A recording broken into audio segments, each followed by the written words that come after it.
Bonjour Nicolas Bouzou. Bonjour Dimitri, bonjour tout le monde. Alors c'est pas une édition spéciale mais presque. Vous aussi souhaitez nous parler de l'école ce matin.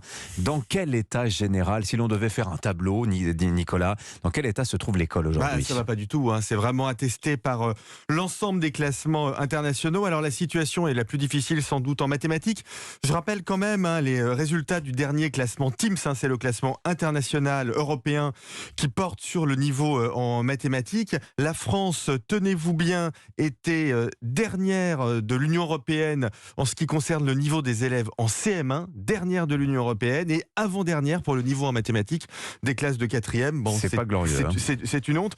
Je rappelle qu'1,4 million de jeunes sont, vous savez, ce qu'on appelle des nets, c'est-à-dire des jeunes qui n'ont pas d'emploi, qui n'ont pas fait d'études, qui ne sont pas en formation.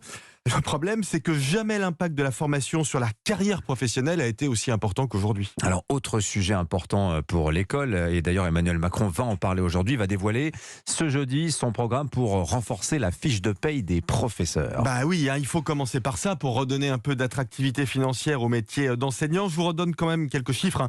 Un enseignant à temps plein en France gagne en moyenne 2500 € net. C'est moins pour les contractuels qui gagnent 2000 € net. Si on regarde un peu les comparaisons internationales, un enseignant débutant en France, il gagne 10% de moins que la moyenne des pays de l'OCDE, des pays développés, mais au bout de 10 ans, l'écart est de 20%. Alors, 20% en plus ou en moins? En moins, pour les Français, bien sûr. Oui, 20% de moins au bout de 10 ans. Alors, le président de la République a promis que plus aucun enseignant ne commencera sa carrière sous les 2000 € net. Bon, il va sans doute le confirmer aujourd'hui. On sait aussi qu'il y aura de toute façon une augmentation générale. Et puis, il y aura aussi des primes pour les enseignants qui acceptent de faire des tâches spécifiques. Bon, tout ceci est bien et nécessaire. Ceci dit, un système dans lequel on ne récompense pas les bons et on ne pénalise pas les mauvais, comment voulez-vous que ça fonctionne? Oui, alors il n'y a évidemment pas que la question salariale à l'école. Qu'est-ce que vous pointez d'autre? Écoutez, le président de la République avait lancé le projet des écoles du futur. C'était à Marseille en septembre 2021. L'idée, c'était de donner de l'autonomie aux établissements scolaires qui puissent financer des projets autour de la culture, des langues, des sciences, en donnant aux directeurs d'école la possibilité de participer au recrutement de leur équipe pédagogique.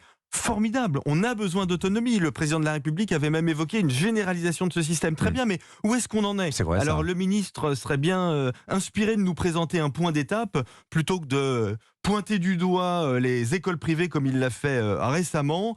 On préférerait qu'il répare ce qui ne marche pas, qu'il généralise ce qui marche éventuellement, plutôt qu'il dénonce ce qui fonctionne bien. Merci beaucoup Nicolas Bouzou. À lundi. À lundi, 7h20.